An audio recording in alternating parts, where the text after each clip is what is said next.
Welcome to something new I want to try out. Black screen stories. Here you will find long and dreamy stories for you to fall asleep to, without being disturbed by the flashing of the screen or the thought that you must see what's on the video. I hope you like it. Leave a comment and tell me what you think. Subscribe, press the little bell and give me a like. How does a single city, a mere settlement of mud and wattle huts on the Italian peninsula, a place supposedly founded by demigods and raised by a wolf, manage to grow, to expand, to conquer, and ultimately to dominate the entire known world? And how, in turn, does that very same empire, a civilization that stood for over 1,000 years as an unparalleled monument to human glory, power, and ingenuity, eventually fracture, crumble, and collapse into ruin? This is not a simple, dry recitation of dates and names, a sterile list of battles fought and emperors crowned. This is a journey, an immersive voyage down a vast and winding river of time. This river flows from the humblest of origins, a tiny, precarious village perched on a hill, and swells over centuries into a torrent of conquest and culture that becomes the very heart of a global superpower. Then, just as powerfully, we will watch as this mighty river slows, widens, and finally fades into the great, misty delta of history. This is the complete story of Rome, a seamless narrative stretching from its very first, mythical king to its very last, forgotten emperor. It is a tale of almost unimaginable, breathtaking glory and equally devastating, soul-crushing ruin. It is a story of magnificent marble palaces that echoed not just with pronouncements of power, but with the hushed, deadly secrets of conspiracy and betrayal. Above all, it is the story of an idea, the idea of Rome itself, so potent, so resilient, and so transformative that it would resonate through all of subsequent time, shaping the world we still inhabit today. The grand and sprawling story of Rome starts precisely where all the greatest and most enduring stories do, not in the verifiable dust of archaeology, but in the resonant twilight of legend. Here, on the marshy banks of the Tiber River, in a time before history was diligently recorded, we hear the whispers of a foundational myth. It is the tale of twin boys, Romulus and Remus, who were no ordinary children. They were said to be the direct heirs of a Trojan prince, the heroic Aeneas, linking Rome's destiny to the epic world of Homer. Yet their story begins in tragedy. Cast out as infants by a jealous king, they were abandoned to the wilderness, set adrift on the river's currents to die. But fate, or perhaps the gods themselves, intervened. They were miraculously saved, washed ashore, and, in the most iconic element of the myth, discovered and suckled by a she-wolf, a feral mother who nurtured the future founders of a world power. It is a story that, while beginning with a miracle, climaxes in the darkest of human acts, fratricide. As young men, the twins quarreled over the exact location and leadership of the city they were destined to build. In a fit of rage, Romulus struck down and killed his own brother, Remus. According to the deeply ingrained tradition, it was on the 21st of April, 753 BC. That Romulus, now alone, carved the sacred boundary, the Pomerium, around the Palatine Hill. At that precise, violent, and fateful moment, the city of Rome was born. Whether this dramatic foundational myth holds a single grain of literal truth is, in many ways, irrelevant. Its true power lies in what it reveals about the Romans' perception of themselves. It tells us everything we need to know about the nascent Roman spirit, a profound and unshakable belief in a destiny they felt was touched, even guided, by the gods, a society forged in the crucible of violent conflict, where survival and dominance were intertwined from the first breath, and a relentless, almost terrifying ambition to build something monumental, something that would endure, something that would last forever. The Age of Kings and the Rise of the Republic. For the first 2.5 centuries of its existence, the fledgling city of Rome was governed by kings. This era, known as the regal period, is heavily shrouded in the mists of legend, making it difficult to separate historical fact from mythological embellishment. However, ancient Roman tradition holds that there was a succession of 7 of them, each contributing something vital to the city's development. Romulus, the story goes, was the very first, a quintessential warrior king who established Rome's first armies, its earliest political institutions, and its core social structures. He was said to be followed by 6 others, a line of rulers who each left a unique mark. Among them was the pious Numa Pompilius, a stark contrast to Romulus, who is credited with organizing Rome's foundational religious customs, its priestly colleges, and the sacred calendar that would govern Roman life. The last of these kings was a man whose name would become a permanent byword for tyranny, Lucius Tarquinius Superbus, or Tarquin the Proud. His reign was a dark chapter of despotism and cruelty, and his family's flagrant abuses of power, culminating in a heinous crime against a noble woman, became the final, intolerable breaking point. In the year 509 BC, Rome's leading aristocratic families, their patience exhausted and their honor stained, had finally had enough. In a revolutionary uprising, they drove Tarquin and his family into exile and swore a sacred, solemn oath that no single man would ever hold absolute power over them again. At that moment of furious rejection, the Roman Republic was born. This new form of government, the Republic, was a radical and audacious experiment for its time. Supreme power was no longer concentrated in the hands of a single, lifelong king. Instead, it was carefully vested in 2 primary institutions: the Senate, a powerful advisory council composed of the patriarchs of the city's oldest and wealthiest families, and a complex system of annually elected officials known as magistrates. At the very pinnacle of this new structure were 2 consuls, who governed together, holding equal power and the ability to veto one another's decisions. Crucially, their term in office was strictly limited to a single year. This entire, intricate system of shared authority and limited terms, what we now recognize as checks and balances, was born from a deep-seated fear of tyranny. It was meticulously designed to prevent any one individual from accumulating too much power, and it would become one of Rome's most enduring and influential political gifts to the future of Western civilization. The early centuries of the Republic were anything but peaceful. They were a brutal, relentless, and non-stop fight for the city's very survival. Rome found itself in a state of perpetual warfare with its surrounding neighbors, the various tribes of the Latins, the powerful and sophisticated Etruscans to the north, and the fierce, mountain-dwelling Samnites to the south. These conflicts were not short, decisive skirmishes, they were long, grinding, and attritional wars that tested the city to its limits. But it was precisely this unforgiving environment that forged the quintessential Roman character, instilling a deep-seated institutional resilience, a stubborn refusal to ever concede defeat, and a unique genius for military organization and adaptation.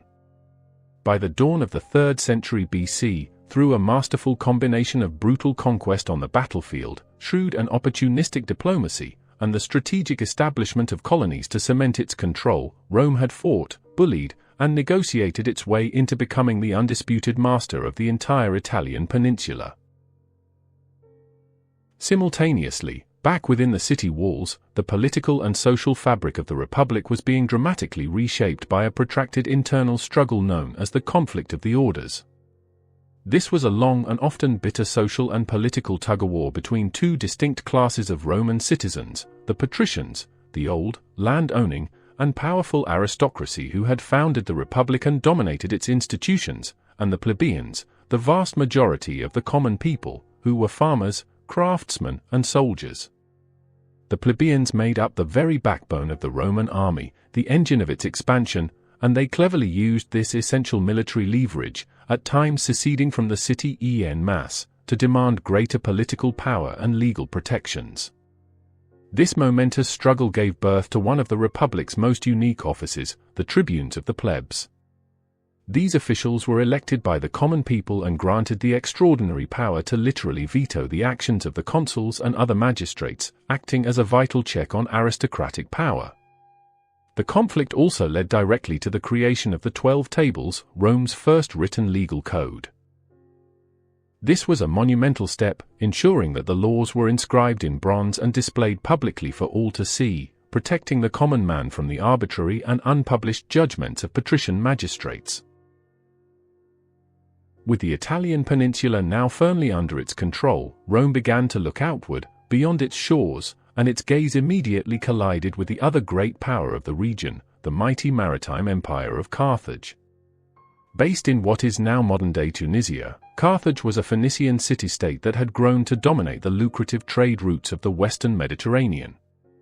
The inevitable and monumental fight that followed, a series of 3 epic conflicts known to history as the Punic Wars, was a century-long struggle that would ultimately decide the fate of the entire ancient world.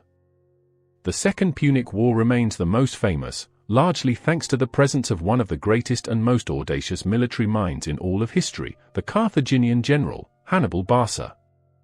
In the year 218 BC, Hannibal executed a military maneuver so daring it remains legendary. He led his massive army, complete with its terrifying corps of war elephants, on a treacherous, near-impossible march out of Spain, across the Pyrenees, and over the snow-covered peaks of the Alps, descending into Italy from the north. Once there, he proceeded to hand the Romans a string of shocking and crushing defeats, culminating in the Battle of Cannae, a tactical masterpiece for Hannibal, but a horrific massacre for Rome that remains one of the darkest and most traumatic days in its long military history. Yet Rome's greatest and most defining strength was its institutional and psychological refusal to break, even in the face of such overwhelming disaster. While Hannibal was running circles around their decimated armies in Italy, the Roman general Publius Cornelius Scipio, later known as Scipio Africanus, devised a brilliant and daring counter-strategy. He would take the war directly to Carthaginian lands. He led Roman forces into Spain, cutting off Hannibal's supply lines, and then, in an even bolder move, invaded North Africa itself. This gutsy strategic gambit forced Hannibal to abandon his devastating campaign in Italy and race back to defend his home city. There, on the plains near the city of Zama in 202 BC, Scipio's legions finally confronted and decisively defeated Hannibal's army. The Third Punic War, decades later, was little more than a brutal and vindictive revenge mission. Driven by a burning, obsessive desire to utterly erase their hated rival from the map, Rome laid siege to Carthage and, in 146 BC, razed the city to the ground, sowed its fields with salt, and sold its people into slavery. Winning the Punic Wars transformed Rome in every conceivable way. It was no longer just an Italian power, it was now the undisputed master of the Mediterranean. A torrent of unimaginable wealth, vast hordes of enslaved people, and a flood of new, sophisticated Greek ideas poured into the city from conquered territories in Greece, Macedonia, Asia Minor, and beyond. But this rapid, dizzying expansion came with a heavy and corrosive price. The flood of cheap slave labor onto massive agricultural estates, the latifundia, drove small, independent farmers into bankruptcy. These dispossessed citizens flocked to the city of Rome, creating a huge, destitute, and dangerously restless urban poor. The newfound wealth, meanwhile, thoroughly corrupted the political class, unleashing an unprecedented wave of greed, bribery, and personal ambition that began to tear at the very moral and political fabric of the Republic. In this explosive and volatile atmosphere, a few reformers tried to address the rot. The Gracchi brothers, Tiberius and Gaius, both serving as tribunes, attempted to pass sensible land reforms to redistribute public land and help the struggling poor. Their reward for this effort? Both were violently murdered by mobs of senators and their political enemies. Their brutal death sent a chilling and transformative message throughout the political system: reasoned debate was over, and violence was now an accepted and effective tool in Roman politics. The late Republic was a beautiful dream curdling into a horrifying nightmare. The political system, originally designed for a small, homogeneous city-state, was cracking and breaking under the immense strain of governing a global empire.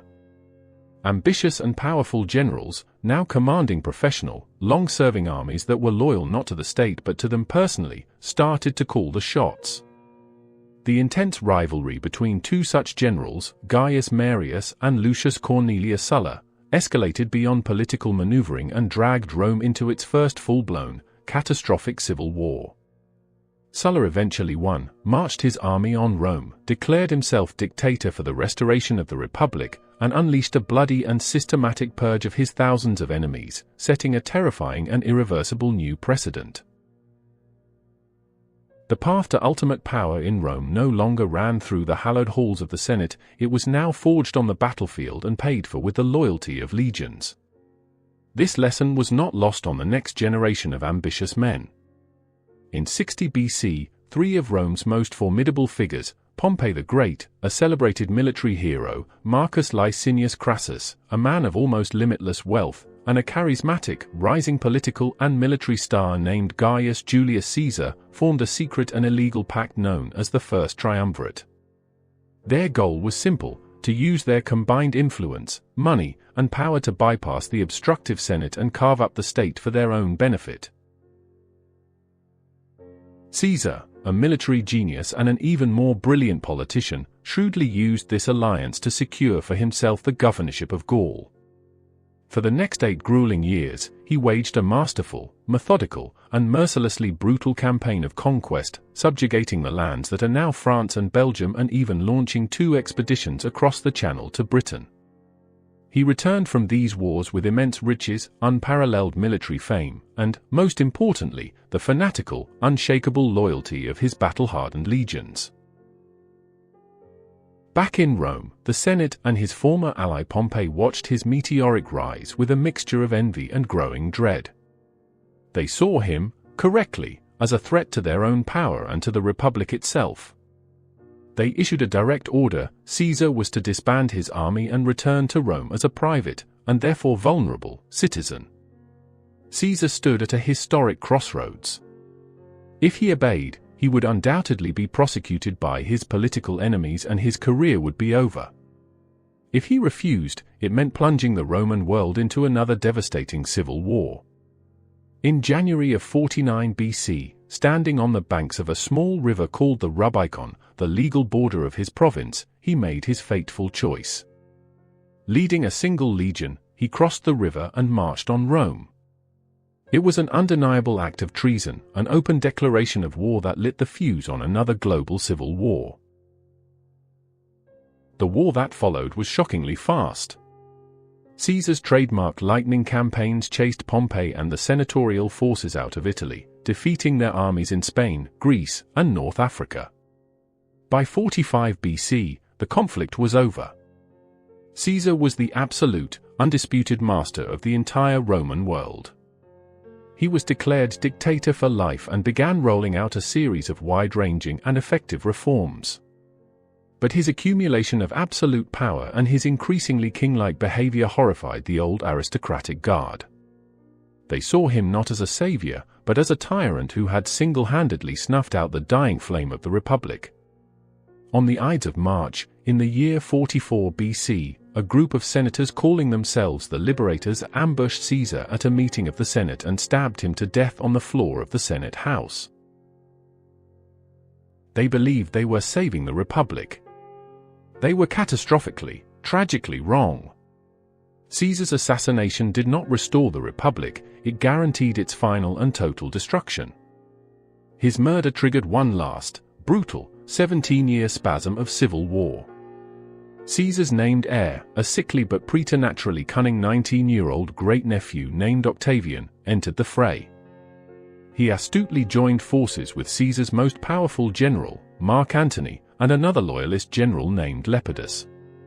Together, they formed the Second Triumvirate, a formal, state-sanctioned dictatorship. They methodically hunted down and destroyed Caesar's assassins, and then, as everyone had fully expected, they turned their swords on each other. The final, epic showdown for control of the world was between Octavian, holding the West, and Mark Antony, who had established his base in the East and had allied, both politically and, famously, romantically, with the formidable and brilliant last queen of Egypt, Cleopatra. Octavian, a master of propaganda, waged a brilliant campaign of information warfare, painting Antony as a decadent, UN Roman stooge who had been bewitched and corrupted by a seductive foreign queen, promising to give away Roman territory to her. The war for the soul of Rome came to a dramatic head at the massive naval battle of Actium in 31 BC. There, Octavian's fleet, under the command of his genius military architect, Agrippa, crushed the combined forces of Antony and Cleopatra. The lovers fled back to Egypt, where, facing certain capture, they took their own lives. Their deaths left Octavian as the sole, unchallenged ruler of the entire Roman world. The Republic was gone for good. A new age, an age to be defined by the absolute power of one man, was dawning. The dream of empire, forged in a century of blood, was finally real. The Pax Romana, from Augustus to the 5 good emperors. Octavian returned to a Rome that was utterly exhausted and psychologically broken, shattered by a century of relentless, brutal civil war. But he was a man of far greater subtlety and political genius than his great-uncle Caesar. He understood instinctively that to hold absolute, monarchical power, he had to maintain the carefully crafted illusion that the Republic was still alive. In the year 27 BC, in a masterful piece of political theatre, he went before the Senate and publicly offered to renounce all his extraordinary powers and return the state to their control. The grateful and complicit Senate, in turn, theatrically convinced him to stay on, to guide the state he had saved. They bestowed upon him the new, reverent title of Augustus, meaning the revered or illustrious one, and the title of Princeps, or first citizen. It was all a meticulously managed and brilliant illusion. In reality, he retained total command of the army and direct control over the wealthiest provinces, the sources of real power, making him the absolute emperor in all but name. With this single, masterful stroke of political stagecraft, the Roman Republic was quietly and formally put to rest, and the Roman Empire was born. The long and stable reign of Augustus kicked off 2 full centuries of unprecedented peace, stability, and prosperity that would become known as the Pax Romana, the Roman peace. It was a golden age for the Mediterranean world. Augustus created a permanent, professional standing army stationed along the frontiers to ensure security. He secured those frontiers, ending the period of relentless expansion and consolidating the empire's gains. He launched a building program in Rome so vast and transformative that he could famously boast that he'd found Rome a city of bricks and left it a city of marble. He completely reformed the empire's chaotic tax system, created a permanent police force and fire service for the capital, and actively fostered a golden age of Latin literature, personally sponsoring poets like Virgil, whose epic The Aeneid mythologically justified Roman rule, as well as Horace and Ovid. His long, methodical, and wildly successful reign became the essential blueprint for effective imperial rule for all who followed. The dynasty that Augustus founded, known as the Julio-Claudian dynasty, included himself and the next 4 emperors who succeeded him. It was a family line that would become infamous for its dramatic and deadly palace intrigue, its pervasive paranoia, its moments of administrative brilliance, and its descents into pure, horrifying madness. Augustus's chosen successor was his stepson Tiberius, a competent and experienced administrator but a grim, suspicious, and deeply unpopular emperor. He grew to despise the politics of Rome and eventually retired to the island of Capri, leaving the capital to be run by his vicious and ambitious praetorian prefect, Sejanus, who initiated a reign of terror in his absence. After the grim reign of Tiberius came his great-nephew Gaius, who is known to history by his childhood nickname, Caligula, or Little Boot.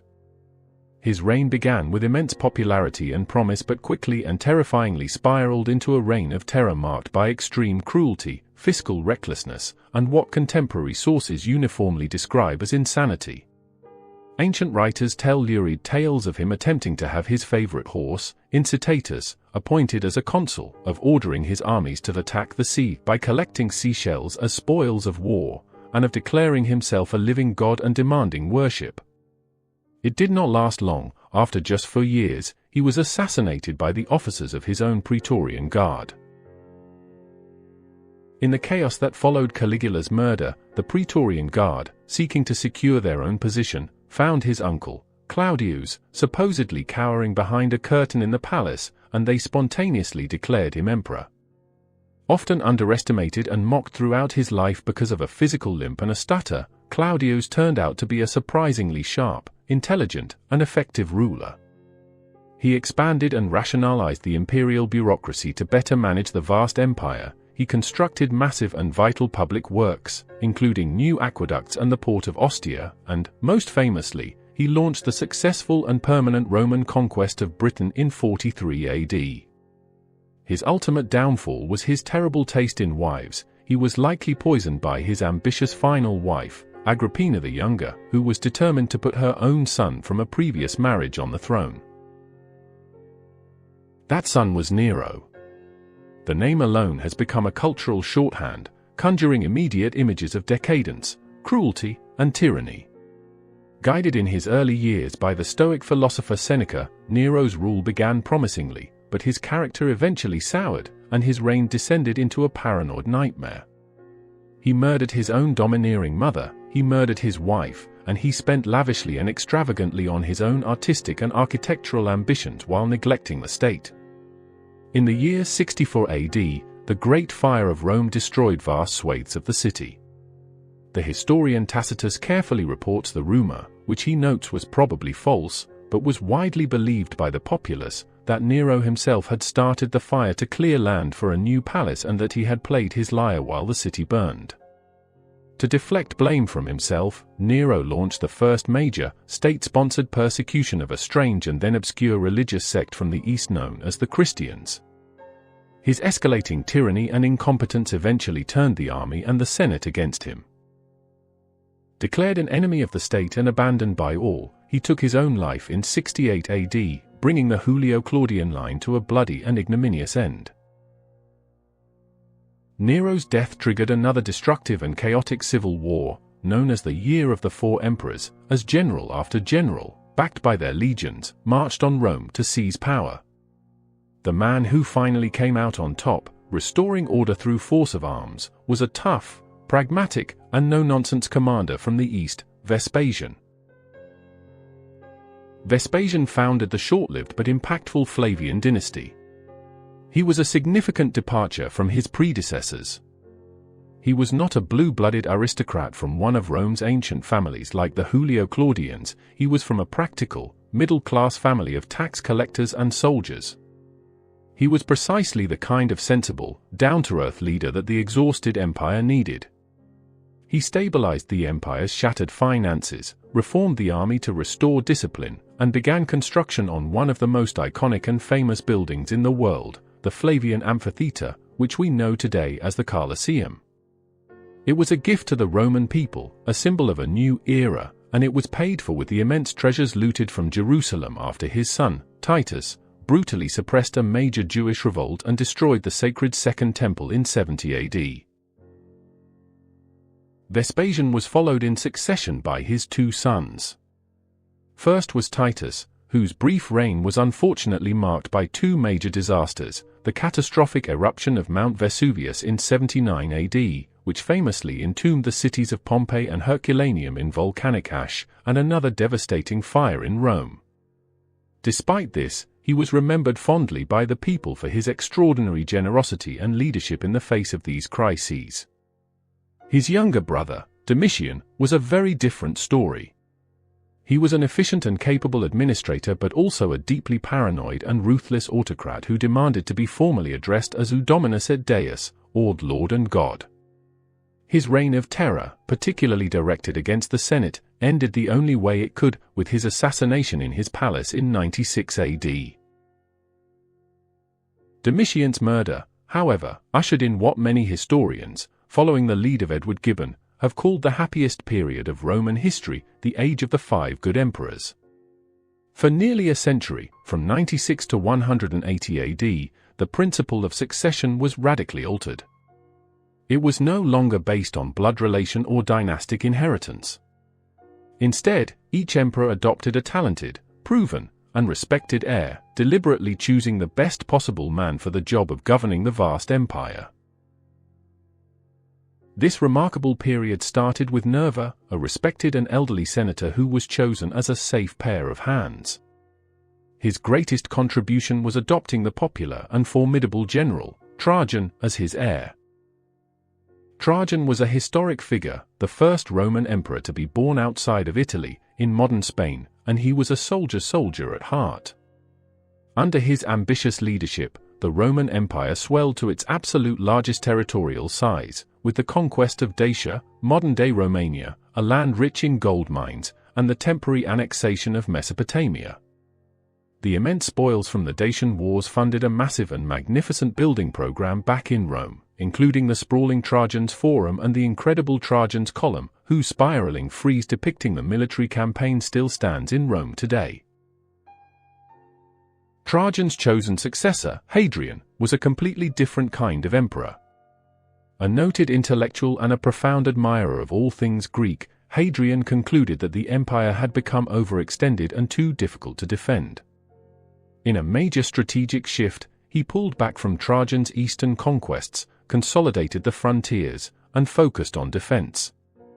He is most famous for building massive fortifications to mark the edges of the Roman world, most notably Hadrian's Wall across the north of Britain. He was a restless traveler, a micromanager who spent more than half of his long reign on the road, personally inspecting troops, shoring up defenses, and overseeing civic projects in the far-flung provinces of his empire.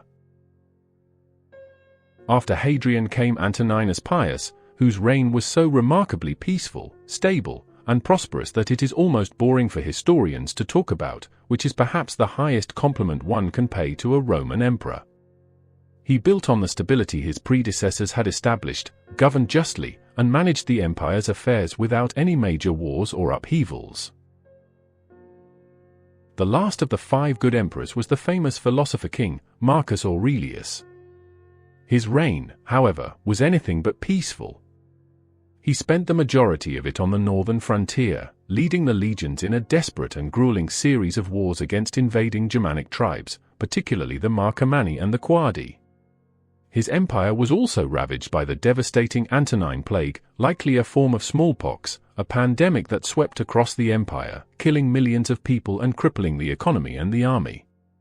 Through all this turmoil, Marcus governed with a profound Stoic sense of duty, capturing his personal philosophical reflections on service, life, and death in his private journal, which we now know as the Meditations. But this wise and thoughtful emperor made one fatal, world-altering mistake. He broke with the nearly century-long tradition of adoption and allowed his own biological son, Commodus, to succeed him as emperor. It was a decision that would prove to be an unmitigated, world-altering disaster. Commodus was not a philosopher or a general. He was a vain, cruel, and narcissistic egomaniac who cared nothing for the duties of governance and was obsessed with his own physical prowess, believing he was the reincarnation of the demigod Hercules and performing as a gladiator in the Colosseum. His bizarre, neglectful, and tyrannical rule brought the Golden Age to a violent, crashing halt. His assassination by his wrestling partner in a palace conspiracy in 192 AD ended the era of good feelings and threw the empire right back into the familiar chaos of a bloody civil war. The Roman peace was over. A long and terrible storm was gathering on the horizon. Crisis and transformation. The murder of the debauched Emperor Commodus kicked off another chaotic and violent free-for-all, known grimly as the Year of the 5 Emperors, as rival claimants once again vied for the throne. The eventual winner of this bloody contest was a battle-hardened and ruthless general from North Africa named Septimius Severus. He established a new military dynasty and, according to the historian Cassius Dio, gave his sons a grim and cynical piece of advice that perfectly defined the era to come: be harmonious, enrich the soldiers, and despise everyone else. This was a blunt and chilling admission of the new political reality. The Senate was a relic, the people were irrelevant, and the army was the only institution that truly mattered. To keep the increasingly powerful and demanding soldiers paid, Severus and his successors began to aggressively debase the currency, drastically reducing the amount of precious metal in the silver coins and mixing it with cheaper base metals. They did not understand the long-term consequences of this policy, but they were effectively laying the fiscal groundwork for a total economic collapse. The Severan dynasty, marked by familial murders and military rule, was merely a violent and shaky prelude to the empire's darkest hour, the catastrophic crisis of the 3rd century. For a period of roughly 50 years, from 235 to 284 AD, the Roman Empire came completely apart at the seams. It was battered by a perfect storm of interlocking calamities, constant, destabilizing civil war, relentless foreign invasions on multiple fronts, the return of devastating plague, and a complete economic meltdown. Emperors, known to history as the barracks emperors, were put up and torn down by their own armies with terrifying and bewildering regularity. During this nightmarish half-century, at least 26 different men claimed the title of emperor, and almost all of them died violently, usually at the hands of their own troops. The empire literally began to break apart into separate, warring states. In the west, the provinces of Gaul, Britain, and Spain split off to form their own independent Gallic Empire. In the east, the powerful and charismatic Queen Zenobia of Palmyra carved out her own breakaway empire, seizing control of the vital provinces of Syria, Palestine, and Egypt. The central Roman state, based in Italy, was on the verge of collapsing entirely. At the exact same time, new and more aggressive confederations of Germanic tribes, like the Goths and the Franks, poured across the Rhine and Danube frontiers, sacking cities deep within the empire that had not seen a foreign enemy for centuries. To the east, the new and formidable Sassanid Empire of Persia delivered the ultimate humiliation when their forces captured the Roman Emperor Valerian himself in battle, an event that sent shockwaves of shame across the Roman world. To make this desperate situation even worse, another horrible pandemic, the Plague of Cyprian, swept across the empire, killing millions more, crippling agriculture by decimating the rural population, and devastating the army's manpower. International trade ground to a halt, and runaway hyperinflation, fueled by the decades of currency debasement, made Roman coinage practically worthless. The grand Augustan dream of a peaceful, prosperous, and unified world had devolved into a desperate, chaotic, daily fight for mere survival. The slow and painful recovery came from a line of tough, no-nonsense soldier emperors from the Balkans. An emperor named Claudius II, nicknamed Gothicus for his battlefield prowess, won a crucial and morale-boosting victory over a massive Gothic invasion. Then came Aurelian, a brilliant and tireless general who, in just a few short years, raced across the empire, defeating both the breakaway Gallic and Palmyrene empires and literally stitching the Roman world back together by force. His remarkable achievements earned him the well-deserved title Restitutor Orbis, the restorer of the world. But the man who truly ended the crisis and fundamentally saved the Roman Empire from oblivion was Diocletian, a brilliant military and administrative genius who took power in 284 AD. Diocletian was a radical reformer and innovator unlike any emperor who had come before him. He correctly diagnosed that the empire was simply too big, too complex, and too broken for one man to rule effectively. In response, he created a revolutionary new system of government known as the Tetrarchy, the rule of four. He formally split the empire into an eastern and a western half. He would rule the wealthier and more stable east as the senior emperor, with the title of Augustus, and he appointed a trusted military colleague, Maximian, to rule the troubled west as his co-Augustus. Each of them then adopted a junior emperor, or Caesar, who would aid them in governing and, crucially, would be their designated successor. It was a complex and ingenious system designed to bring stability to both imperial defense and the chaotic process of succession. He also launched a blizzard of other sweeping reforms, doubling the number of provinces to reduce the power of any single governor, completely overhauling the tax system to make it more predictable, and attempting, and ultimately failing, to halt runaway inflation with his famous edict on maximum prices, which set fixed costs for goods and labor across the empire. His reign also saw the final, most widespread, and most brutal persecution of the Christians in a last-ditch, violent effort to restore traditional religious unity to the empire. Then, in 305 AD, Diocletian did something no emperor before him had ever done. He voluntarily retired from power to his palace on the Dalmatian coast. But the Tetrarchy, his master plan for stability, fell apart almost immediately without his guiding hand.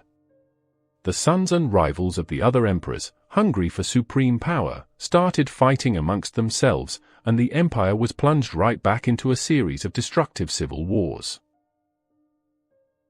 Out of that renewed chaos rose the towering figure who would define the next chapter of Roman history, Constantine the Great. Initially proclaimed emperor by his loyal troops in Britain, Constantine spent the next 2 decades battling a series of rivals for sole control of the empire. The absolute turning point of his rise came in 312 AD, at the dramatic Battle of the Milvian Bridge, just outside the city of Rome. As the famous story goes, on the night before the pivotal battle, Constantine looked to the sky and saw a vision of a Christian symbol, the Chi Rho, and heard the words, "In hoc signo vinces," or "In this sign, you will conquer." He ordered his soldiers to paint this unfamiliar symbol on their shields, and the next day, he won a stunning and decisive victory against his rival Maxentius.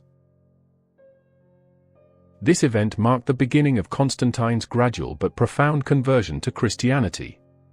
Just a year later, in 313 AD, he and his co-emperor Licinius jointly issued the Edict of Milan.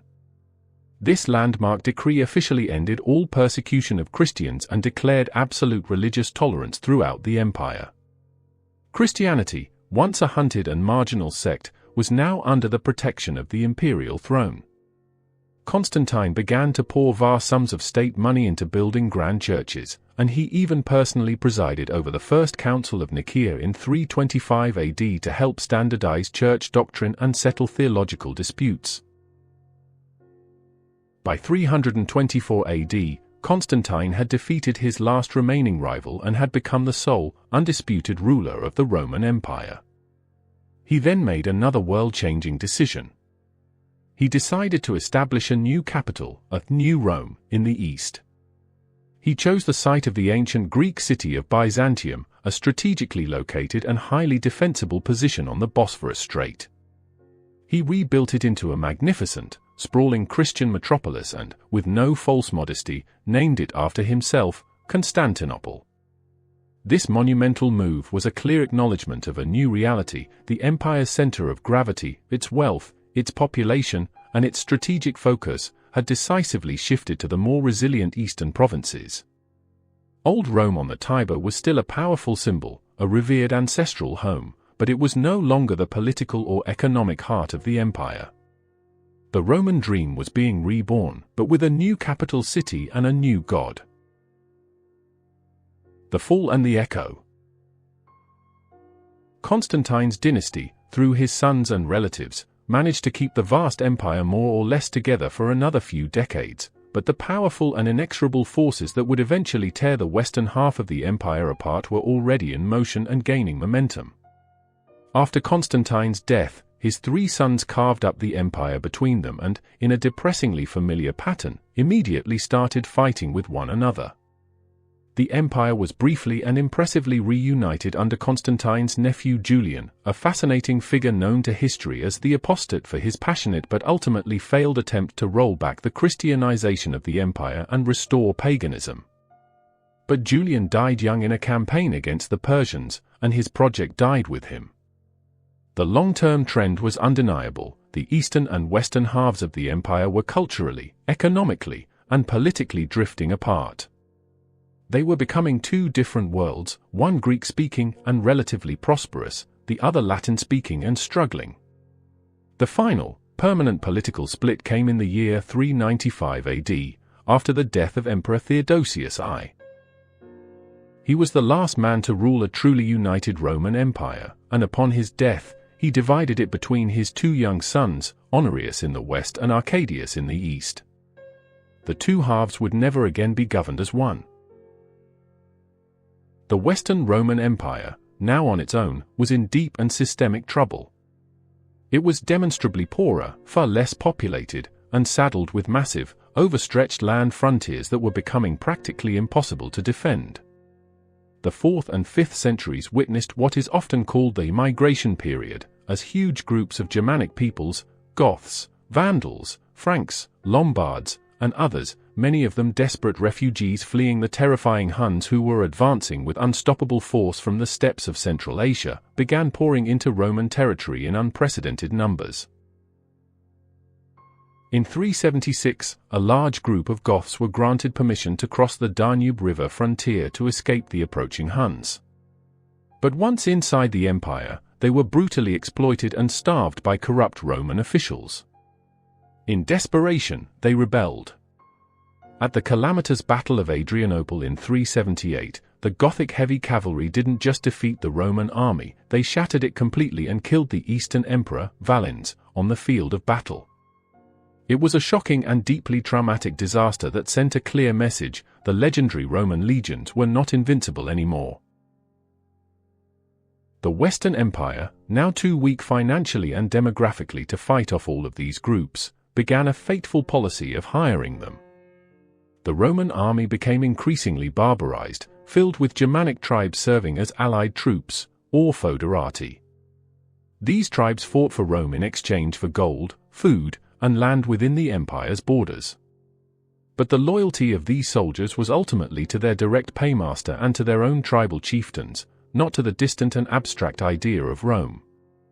The empire was essentially outsourcing its own defense to the very people who were simultaneously carving it up. In the early 5th century, the entire imperial structure in the west began to rapidly unravel. In the year 410, the Visigoths, led by their king Alaric, did the unthinkable. They marched down the Italian peninsula and sacked the city of Rome itself. For the first time in 800 years, the Eternal City had fallen to a foreign enemy. The psychological blow across the Mediterranean world was immense, signaling that the end was near. In the following decades, Roman control over its provinces simply evaporated. Britain was officially abandoned by the legions. Spain, Gaul, and North Africa were overrun and carved up by various tribes like the Vandals, Suebi, and Franks. The Vandal conquest of North Africa in 439 was a particularly devastating, killer blow, as it cut off the city of Rome's main supply of grain and shattered the imperial tax base. The central government in the West, now based in the fortress city of Ravenna, devolved into a series of weak and ineffectual shadow emperors, who were little more than puppets controlled by their powerful Germanic military commanders. In 455, Rome was sacked for a second time, this time far more brutally and systematically, by the Vandals sailing from their new kingdom in North Africa. The end, when it finally came, was almost a quiet, anticlimactic affair. In the year 476, a Germanic chieftain named Odoacer, commander of the Roman army in Italy, deposed the last Western Roman emperor, a young boy who bore the ironically epic name Romulus Augustulus. Odoacer didn't even bother to claim the title of emperor for himself, a sign of how irrelevant it had become. He simply had the imperial robes and scepter, the traditional symbols of power, packed up and sent to the emperor in Constantinople, along with a message that basically said, the West no longer needs an emperor of its own. So why did the Western Empire fall? There is no single, easy answer. It was a slow, agonizing death by 1,000 cuts.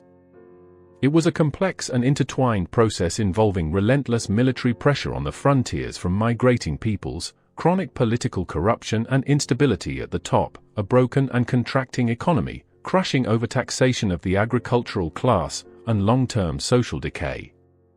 Environmental factors like climate change and recurrent pandemics that depleted the population also played a significant role. In the end, the Western Roman Empire didn't so much fall in a single, dramatic event as it simply disintegrated, slowly breaking down under the combined, unbearable weight of its internal failures and external pressures. But the dream of Rome, the powerful idea of a universal, civilized empire, did not die in 476.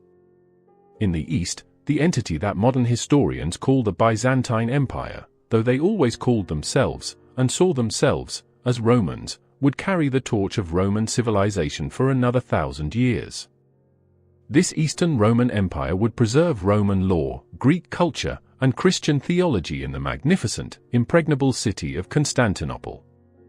And back in the fragmented West, the ghost of the fallen empire would continue to haunt the new Germanic kingdoms of Europe, profoundly shaping their laws, their religions, their languages, and their political aspirations in ways they could barely begin to imagine. The Roman Empire was a grand, complicated, and often brutal tapestry, a civilization woven from threads of ruthless ambition, military genius, profound creativity, and shocking violence.